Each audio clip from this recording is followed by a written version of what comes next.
Hey there YouTube, France Hopper here. It's Tuesday the 30th of June. Welcome to the deepest transit station in North America. This is the TriMet's Washington Park, Oregon Zoo stop for the MAX. And this is actually a really cool station, not only because it is the deepest in North America. This is the actual boring sample from when they actually dug out the tunnel. And it's really cool because you can see how it changes as they got deeper and deeper underground. So it starts on this side. This is the platform towards Beaverton and Hillsboro. And it continues on the other side, which is the platform towards the city center. And I think it's really impressive that we have the deepest transit station in North America, because as far as underground goes for the MAX, this is it. MAX isn't a subway, it's light rail. So we have a station that's deeper than the entire New York subway. And there are really neat little facts all along the side, as well as the core sample.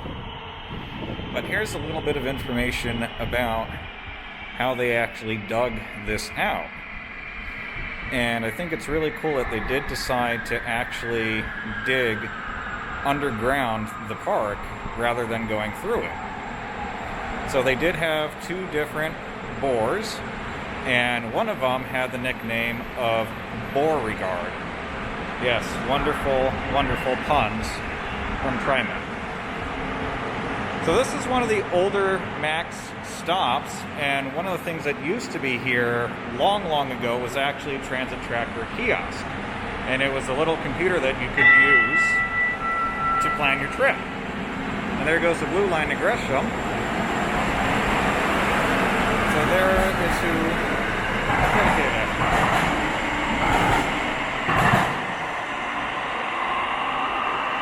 So this artwork here is actually very recent. It was installed a couple of years ago, because previously all you had was the really boring kind of concrete slab of the station. So when they refurbished it, they added that. And thankfully they kept, of course, the tunnel sample. So this has been here since 1998. So it was due for a refurbishment. And one of the things that they're doing now, still doing, is actually refurbishing the elevators. Because, of course, as the deepest station in North America, you want to make sure your elevator works.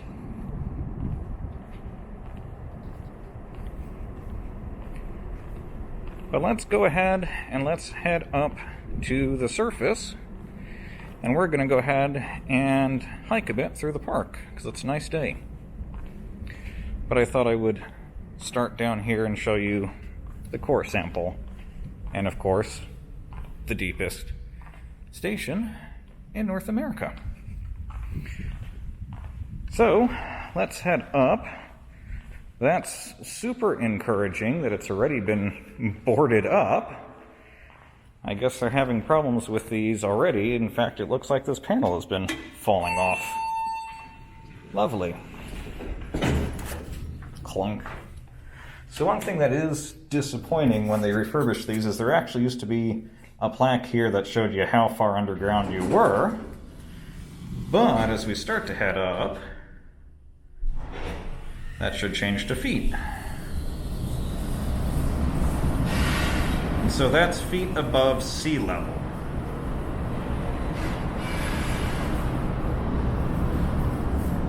So this is about 720 feet above sea level, and the platform's about 300 feet. And here we are in Washington Park. So over there, that is the Discovery Museum for the World Forestry Center. Kind of off in that distance is some of Hoyt Arboretum. But this is the station concourse here. You can pick up the TriMet Line 63 here as well. It runs every hour and goes through Arlington Heights down to Providence Park.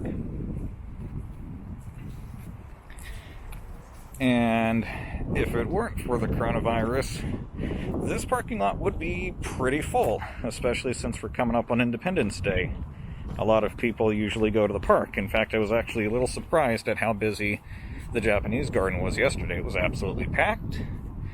But down at this end, you have the Oregon Zoo. And you also have the free park shuttle that normally would be running daily, but right now is only running on weekends because of COVID. But it's a nice shuttle because it's free. The TriMet 63, of course, is not free. And so those are the other bank of elevators that they're still working on, and we're actually supposed to be done almost 2 months ago, so they're probably behind schedule because of coronavirus. So I'll show you a little bit about where we are, because this is probably a more accurate map. So we're down at the Max stop. We're going to be walking until roughly there, where the reservoir and the rose garden is. And actually this map is old because it says road closed until March 2018. So that's bad. So this is another thing that's actually kind of neat. There's this thing called the 4T Trail. It's not what we're going to be doing today. We might walk on a little bit of it, but it's this trail that goes all around Portland. You got the train, the streetcar, the tram, and the trail, but for the sake of calling it 4T, streetcar gets demoted to trolley status. Alright, so let's go ahead and let's get this hike in. And so one thing that has been nice with the park being mostly closed until very recently is they've actually had a chance to go ahead and fix the trails up and fix the park up. So a lot of this signage that's off to the side here is actually relatively new, and it's very nice because it's pretty easily readable as far as wayfinding goes. So there is some secured bike parking down here as well through TriMet. So if you want to park your bike here and take the train, you can do that. This lot is not designed to be a park and ride lot, even though it is right off the freeway. This is strictly for the park.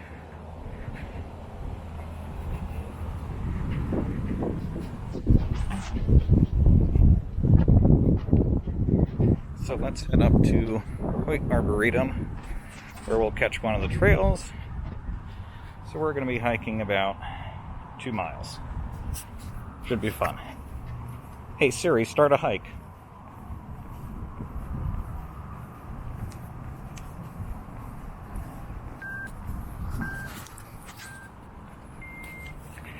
So off to the right side here, of course, is the Oregon Zoo, which is one of the weird things that Metro runs. Metro's a regional government body, and they run the zoo, they run the expo center, they run the convention center, and a few other things. It's kind of weird what they do, honestly. So even though we're going to be walking to the Rose Garden, there are plenty along the way.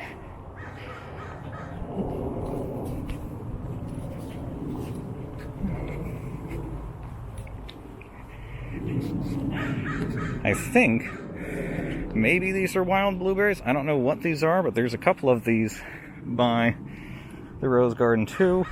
Oh, and at one point I thought those might have been raspberries because there's some over by the Japanese garden, but apparently not, because they turn into a flower. So it's probably not fruit.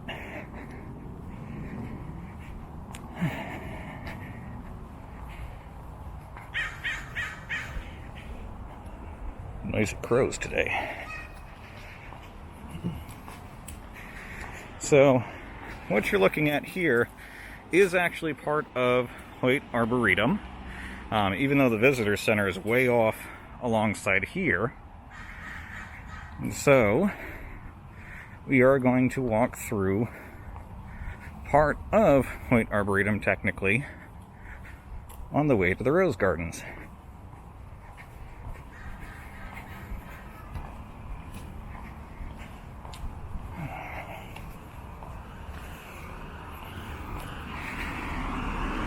So one thing you'll notice up here is there's a lot of overlap between the free park shuttle and the TriMet Line 63.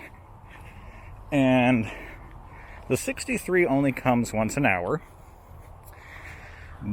but it at least runs 7 days a week all year now. When I moved here, that wasn't the case. And so it really kind of sucked if you wanted to go to the park, especially on a weekday, and you wanted to do it by public transport, you couldn't.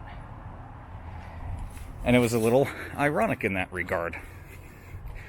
Now, Explore Washington Park, which is I think they are a 503c3, nonprofit status. Now they've realized, hey, the park's really busy. We want to discourage parking at the park and increase transit. So, one of the things they had done, again until COVID, was even the park shuttle started running year-round. And that was very nice. So, we are going to head in to Hoyt Arboretum, and we're going to go along the Maple Trail. So, there are lots and lots of trails that you can follow in the park. Some of them have a bit of overlap. So we're down here, and what we're gonna do is follow the Maple Trail off and eventually connect up with part of the Wildwood Trail. Up on this end of the map, in fact, actually that's pretty recent, they put in a bridge recently to Pittock Mansion as well. So if you want to, you could spend almost a whole day, really, just hiking around Washington Park. There's the amount of time that it takes to do a full loop on any of those dedicated trails. So, since we have a little bit under an hour and a half of record time on the memory card, let's see if we can get this hike done in an hour and a half. Or at least I'll take you as far as I can. And so along this path, because it's the maple path, these are actually all different varietals of maple trees. They probably look really good in autumn. Better than they do, now in summer. But it's a very nice trail. And this is deceptive. This pavement, this is all relatively new. And I believe it's only the main trails through Hoyt Arboretum have this pavement now for accessibility's sake. Most of the trails here are gravel. So wear good shoes. If you're going to walk the park, don't wear flip-flops, and please don't wear flip-flops with socks. It just looks tacky.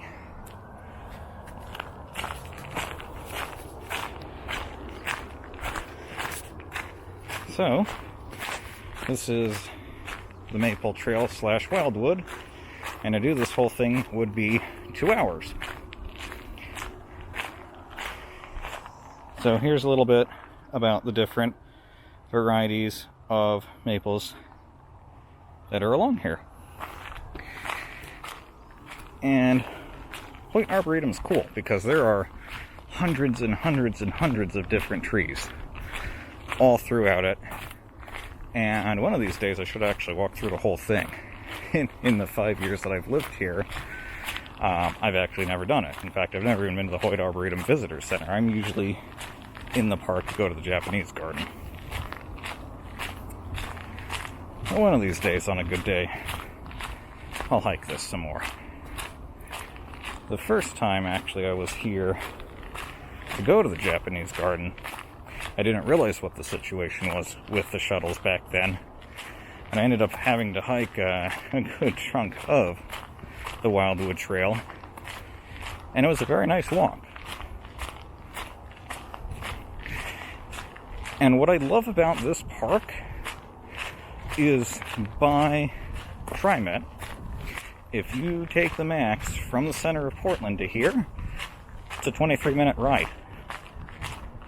That's it. You just have to go 23 minutes to get out of the city into this incredible park. Down there, what you're seeing a little bit of is the zoo, I believe. I was thinking that would be the reservoir, but it's way too early for that. But I forgot that the zoo has a lot of construction work going on too.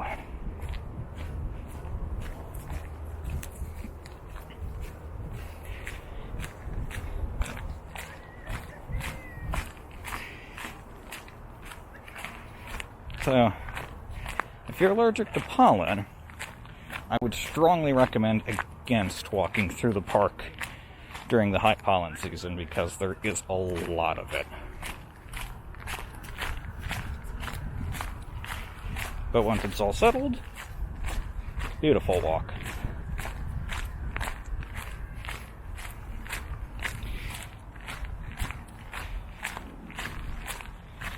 One of the things that I kind of wish they would do is put in sidewalks throughout the park along the road.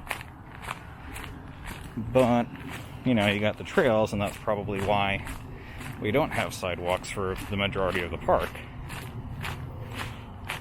It's also a pretty good cycling route down there on the road. You cannot take a bike onto the trail. So if you were thinking of doing that, you can't. The ranger will enforce it, and you will get in a lot of trouble if you do it. So stick to the road. Downhill, very easy ride, of course. So if you want to leave the park by bike, that's very easy to do. If you want to come into the park by bike, that's a bit more difficult because it is very steep uphill. So if you want to cheat and do it with an e-bike, I wouldn't blame you.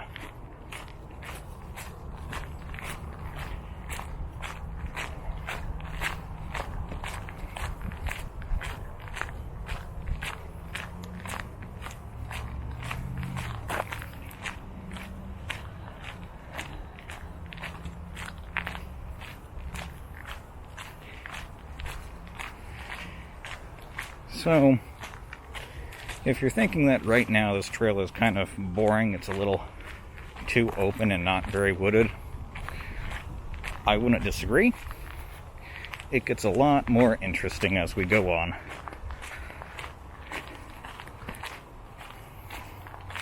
There are a lot of places along this path where you can see people have kind of made their own trails.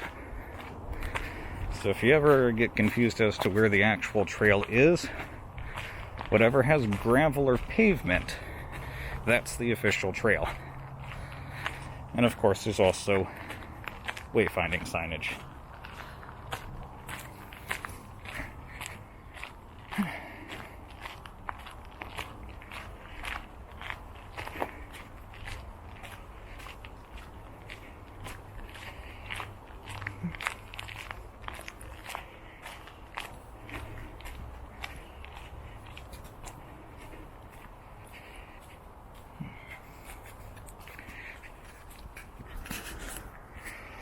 So it's just after 5 o'clock, and that's probably one of the things contributing to the trails being so quiet, because the trails throughout the park can actually get pretty busy, you know, with or without COVID.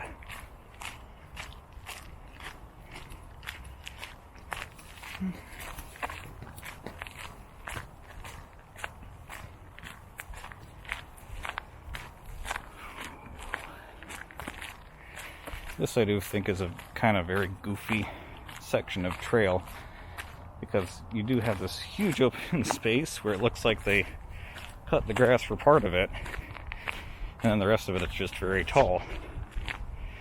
It's like, why not make the trail a little bit bigger there? So we got about 1.5 miles to go.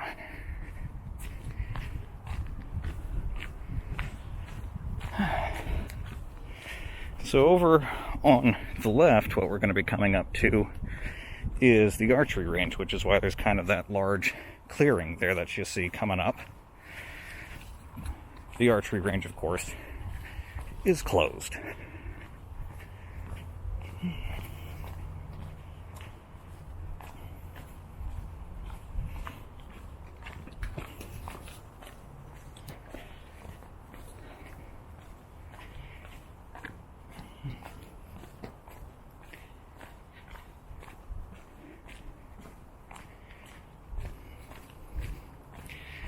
And so now we're on the Wildwood Trail, which is why this is significantly more forested. Oh, and they must have opened the archery range, or people are just parking down there again. Oh no, look at that, it is open. So down there is the archery range. That's the first time I've seen that reopen. That must have been part of phase 1 with the tennis courts. Very cool.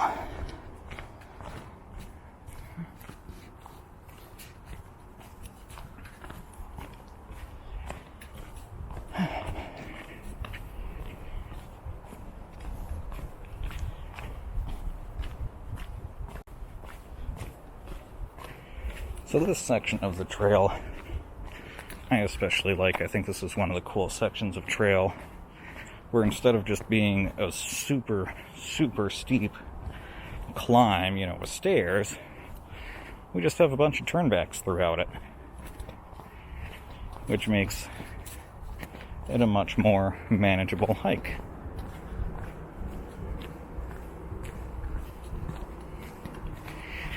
And it was nice when it was still very early on with COVID hiking this, because it was really quiet.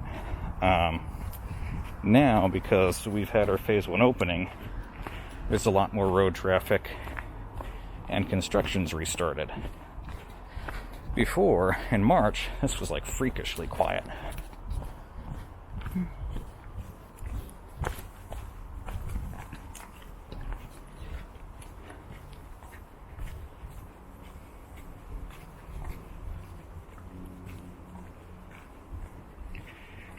Oh, there goes a bike at high speed down the road.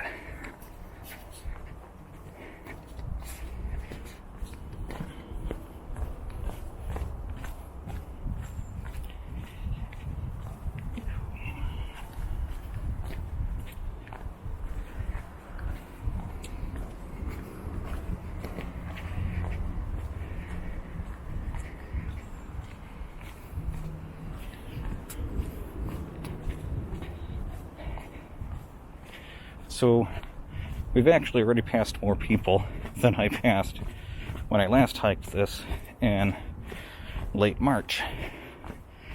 So definitely a sign of things reopening.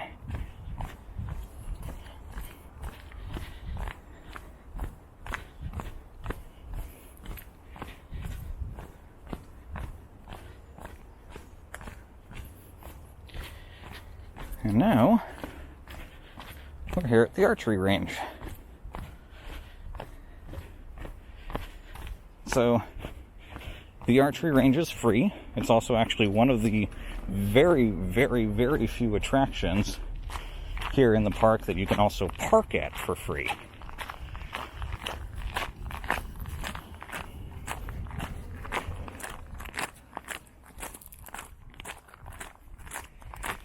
So you can park for free, you can shoot for free, just so long as it's not a crossbow. Regular bow and arrow only.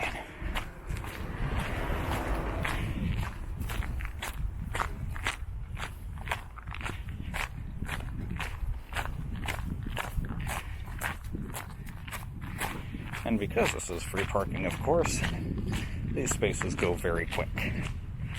So if you want to come to the archery range in the high season, you're probably going to have to park at a regular old parking space and take a shuttle.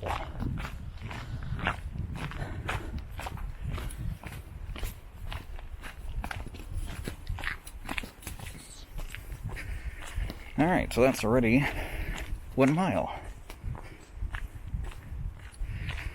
So it's actually a very easy walk to get from the Mac station down to the gardens. You can actually walk along the road if you wanted to. And with COVID, the road traffic is still calmed down a bit, so it's moderately safe. But I wouldn't really recommend it because almost nobody drives the 20-mile-an-hour limit. And there are sections of the road where there's little to no edge at all.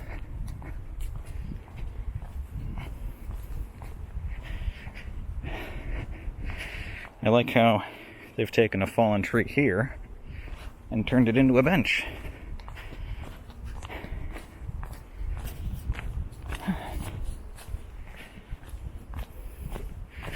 So now we are very much in the Wildwood Trail.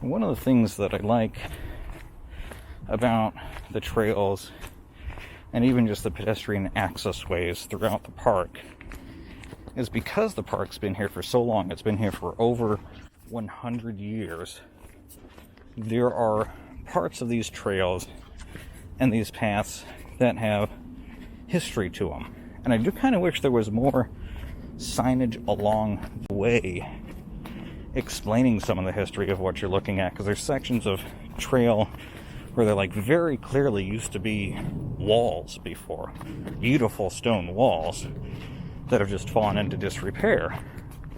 There's a road that goes down to Burnside from by Lewis and Clark Way that they turn into a bicycle path, probably because of landslides. Landslides are a very big issue here.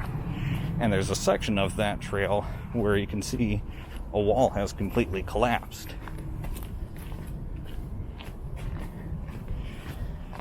And so nature just kind of does its thing.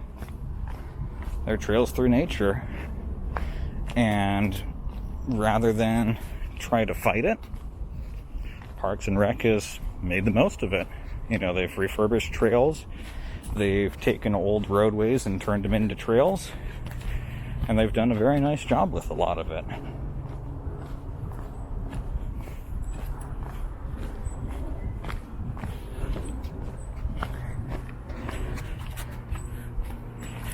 And it'll be a while still before we come to it, but one of my favorite parts of this trail actually is where there is a crossing of the old zoo train. The zoo train used to run between the zoo and the Rose Garden. It no longer does so because it runs on narrow gauge, which is a bit more difficult to maintain in this kind of terrain where you have a lot of landslides. And sure enough, the reason why the zoo train doesn't run anymore is because the landslide knocked it out. So now we got half a mile to go, and we're going to join the Mac Trail.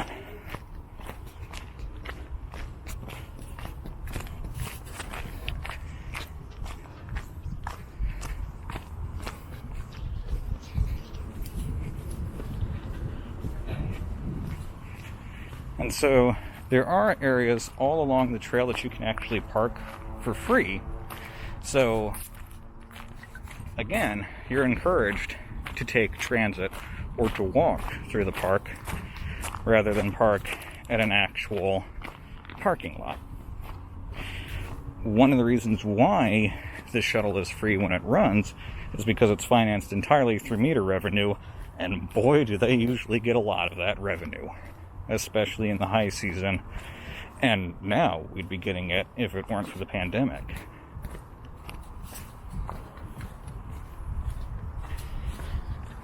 But, as you've seen, there's actually quite a bit of people on the trail today.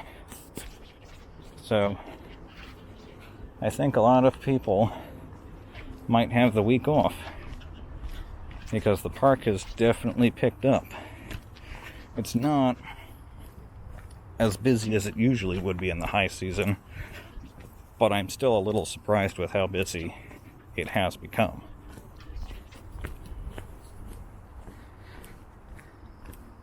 And it picked up really fast, actually, with this week.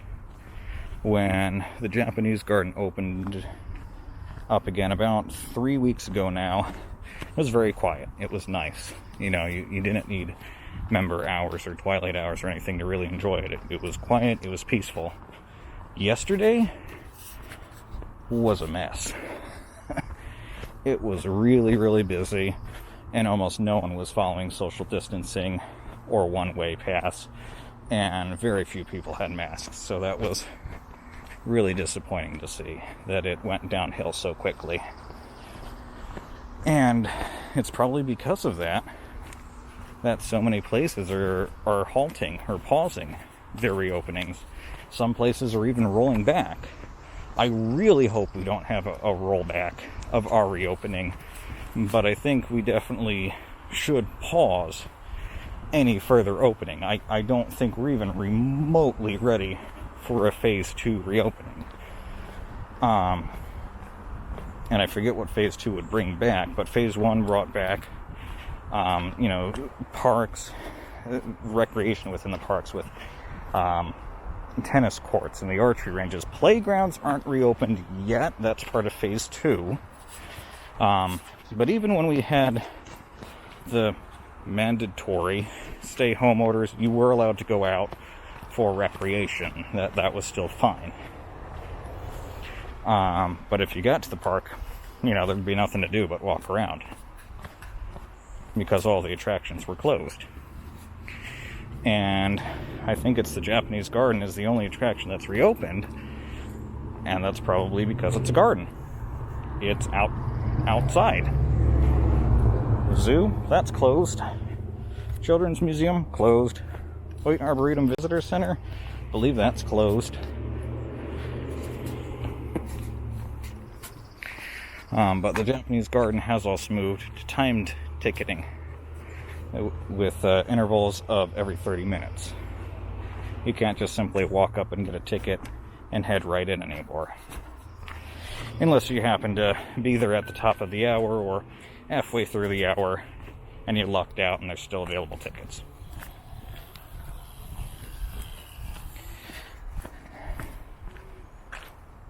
So now we have a little kind of goofy crossover the road here. 0.3 miles to go to the Rose Garden. So we're coming up on the section of trail that I really like. In fact, we're actually about to hit it because there's the old water tower. This is a very cool section.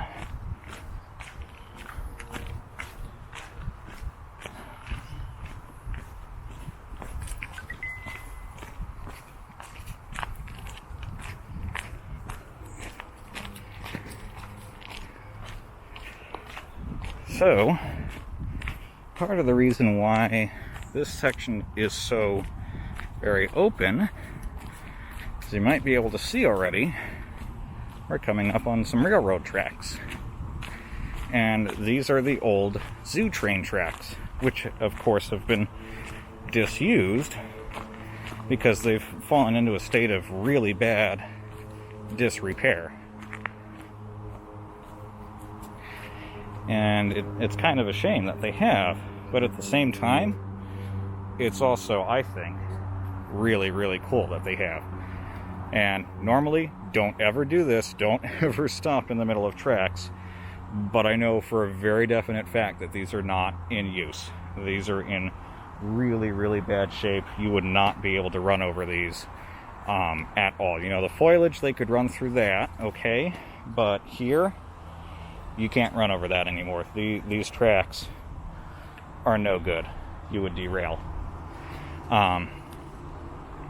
And this, I think, is actually a very cool bit of track, because you can see there's a switch there for where it would turn in to the rose garden. If you were to walk down that way, please don't, even though these are abandoned, because the ranger will yell at you. You'd get to the old rose garden station. And again, you definitely don't want to walk in this direction either, because like I said, this has fallen into disuse because of landslides. So that's actually very unstable territory. But I think it's a cool shot.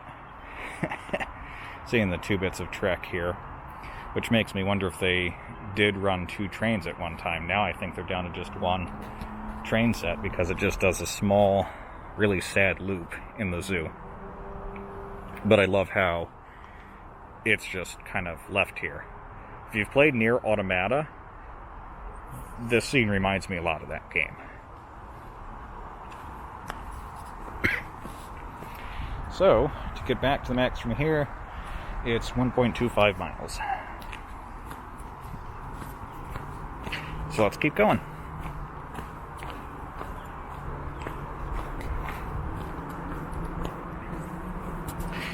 One of the things that Explore Washington Park had in their sort of master trail, or master plan, rather, for the park, was to take the now abandoned station at the Rose Garden and make it into kind of a mini food court. As much as I would like to see the train go back into operation, a food court would be fine by me, because there are pretty much no food options down there at all. There's one little, roadside stand that if you want a hot dog is good for, but that's about it. The cafe that's in the Japanese garden just serves, of course, a very traditional Japanese tea, set with Japanese sweets and pairings. Like, the closest you'd get to full food there is the yakitori fried rice, which for me makes a good lunch. I'm fine with that.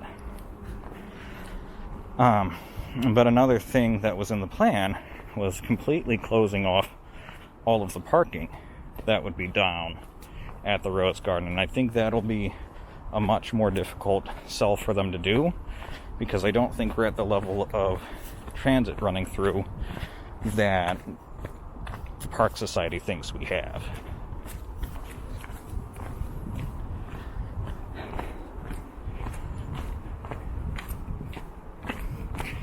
So, all up along there, kind of where there's a tree falling down, that's where the zoo train ran.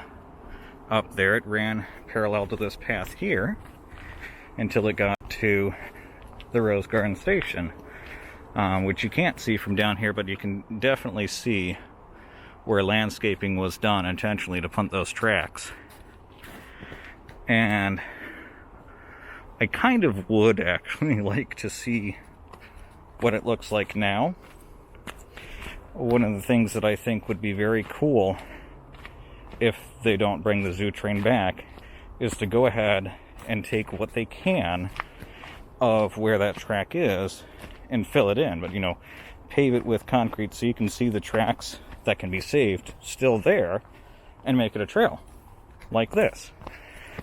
And it's not uncommon here in the US especially to take old disused railroad paths and make them trails.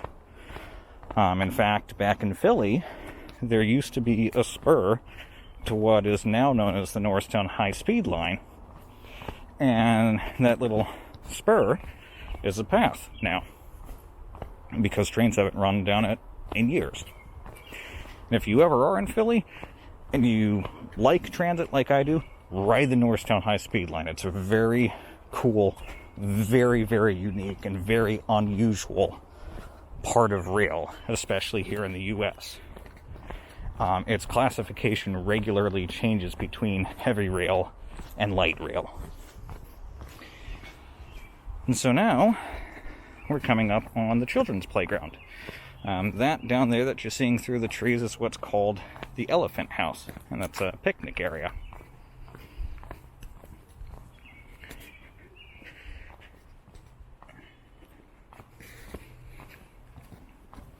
And this is the only bridge that's on this portion of the trail. And it's here because there's a bit of a valley where, of course, water just runs off of. And part of me would like to see the water flowing through that one day. But at the same time, I'm also not one for hiking in the rain. Even if we don't get real torrential downpours usually here in Portland, we do get plenty of rain. Enough so that the last time I walked this was a disastrous, muddy mess, which made me kind of wish that they would pave it instead.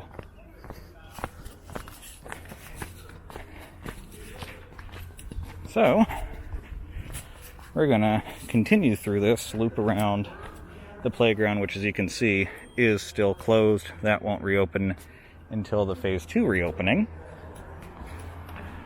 But we're gonna go ahead and loop around here and go behind part of the Rose Garden. The Rose Gardens right now are very nice because everything is in bloom. And that's interesting that the bathrooms down here are still closed when they have reopened them at the Rose Garden.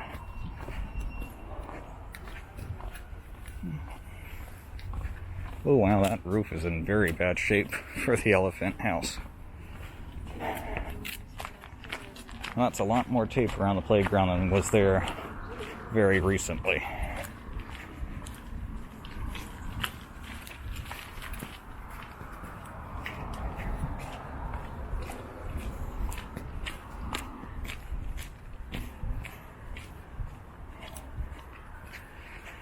So if you wanted to get to the Rose Garden, you'd want to turn off here and start hiking back up that way.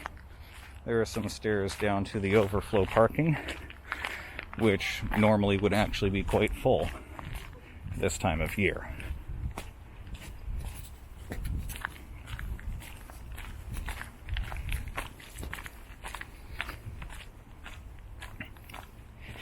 And so this part of the path that's behind the Rose Garden I like a lot because you can see a lot of trees that have fallen down through time. And this is where we come up to some of the kind of unexplained walls that have fallen down.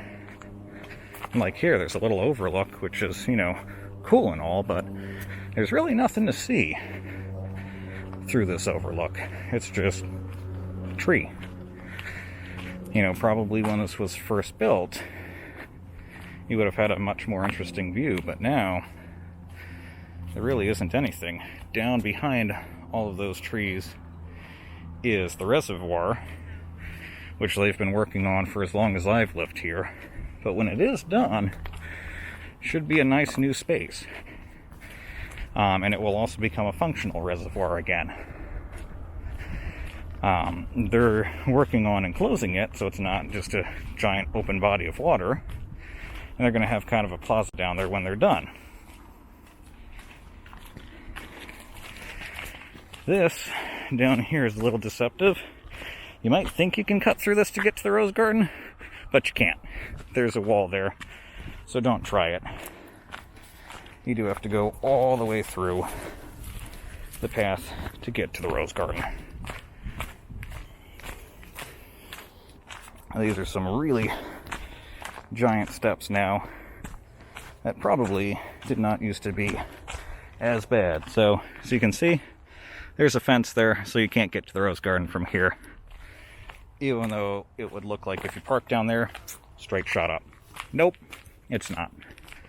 You have to walk up the hill. Alongside the road, that is.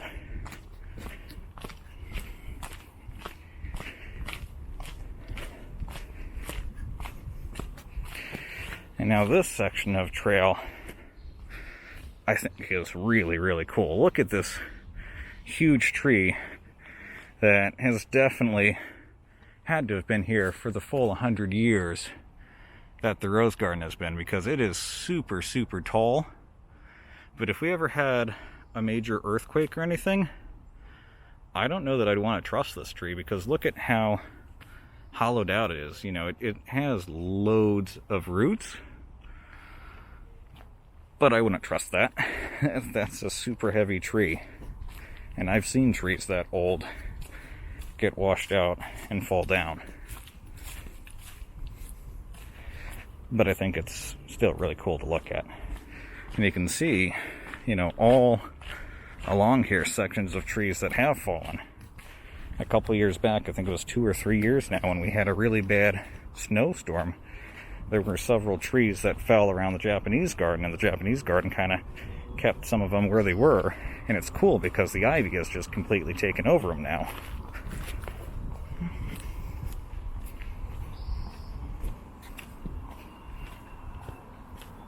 And so here's this wall. It's like, what purpose did this wall serve at one time? Because it's a very serious, you know, concrete wall. There's iron in it. It looks like it actually goes all up through here, that the ivy is now grown over, and I hadn't realized before. It's like, why is this here? What used to be here that now no longer is? Because it just keeps going down and down and down. Where the Portland Japanese garden sits now, that used to be the old zoo. And where the waterfall is by the koi pond, that used to be a bear pit. So you have to wonder, you know, what did the Rose Garden look like 100 years ago when it opened? And in fact, the Rose Garden that is here in Washington Park is not the original Rose Garden. It's not the original International Rose Test Garden. That is in Peninsula Park. And it's a much smaller version. And it's actually nice because it's a bit more intimate.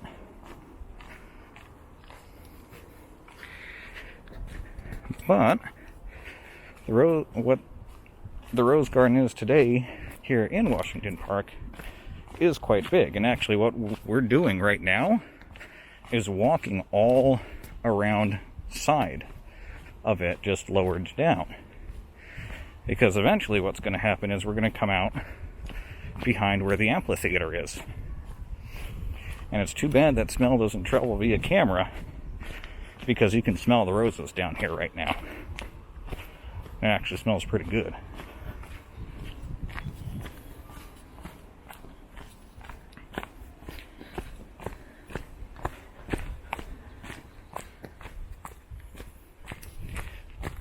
So all that up there is the Rose Garden.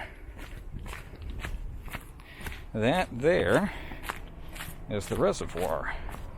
In fact, here, you might get a decent view of it from there. It's a really sizable project, which is why it's taking so long. And it's a project that's needed for a couple of reasons. One of it being 9/11. The other being, people used to pee in it pretty regularly. This is a very, very recent tree cut here, which makes me wonder what happened here. There's a view from the Japanese garden that's really opened up, which makes me think that they've also cut down a tree there, because you used to not be able to see the tennis courts in the reservoir from the garden, at least not in recent years. When the garden first opened, yes, very, very different view of Mount Hood and the city center. So that right there, that's the service road to the amphitheater of the Rose Garden. And there's another look at the reservoir. They're going at it very, very slowly for 5 years, but it's getting there. I definitely look forward to when it's done, because the renderings of the plan look really good. When I first moved here, there was actually still kind of a, nice, like almost castle wall-esque sort of vibe to it around there. European castle wall, I should say. And so here we are at the service road to the amphitheater for the Rose Garden. Straight shot up there. But you know what? I've done that before. So let's continue and see where this actually goes to the Holocaust Memorial, because I'm curious if this is all part of the service road now to the amphitheater, because now it's paved. If I am where I think I am, the last time I walked this, it was not paved. It was a real muddy mess.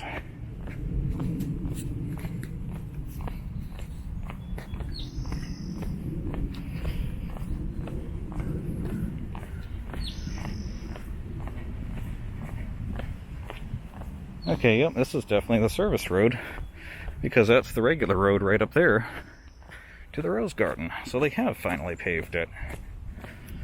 It's so much better paved now.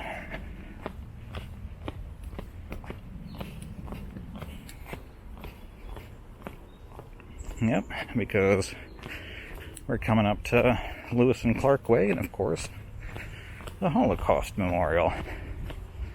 Oh, and there's actually a bike town here. I'm somewhat tempted to take that into town. I think I'll walk down. I think I'll walk down via Vista, because I haven't done that in a while.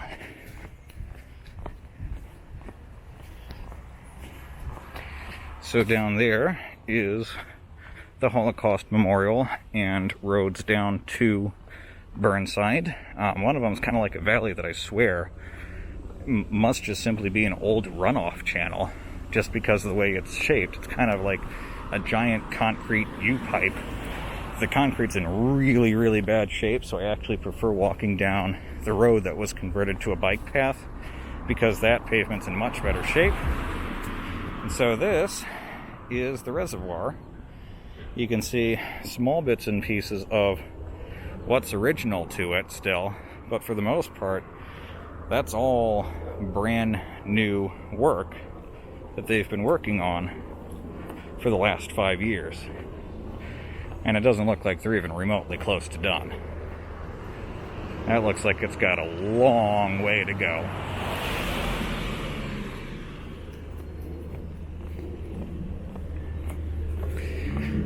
So this is Lewis and Clark Circle. And we'll go ahead and exit the park via this way, because we'll see what kind of view we can get at the city center. It's probably not going to be very good because it's overcast.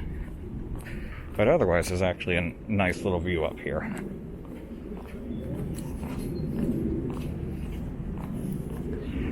So, the road to the Holocaust Memorial, that's still shut for social distancing, probably because people usually don't park down there, like, at all. I parked down there once just because it was the only thing that was available. I knew it was relatively safe, and I could find a spot.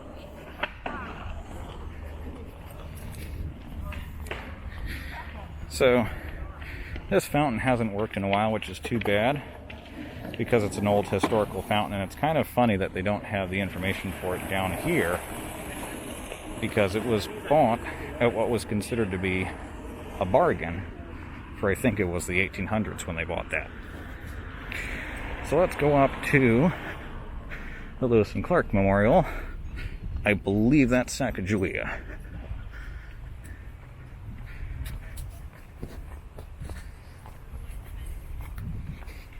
So this is another old, what used to be a road. There used to be parking up here for the memorial, but this has been shut and turned into a trail for several years now. It's a small little playground up here that, of course, is closed. And actually, we might have a decent view of the city center today, at least right now.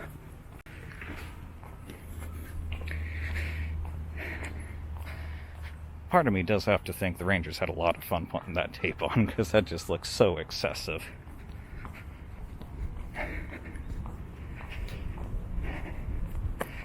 So I think part of the reason why they made this road into just a trail is because it's just a circle.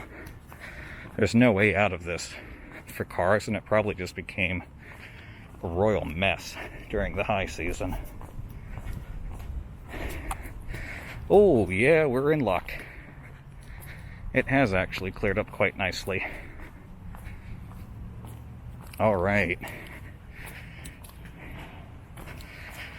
I'm going to be able to get you a view.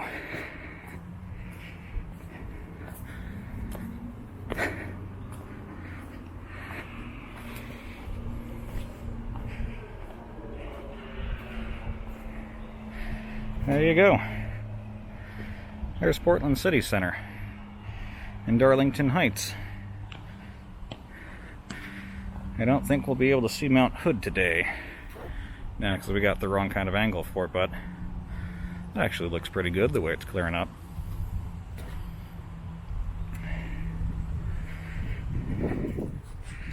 I'll walk down and get you a little bit closer view.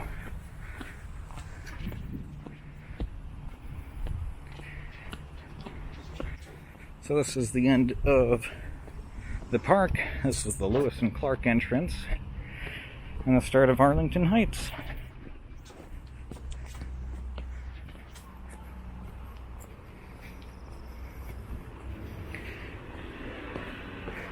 There you have it. That'll be it.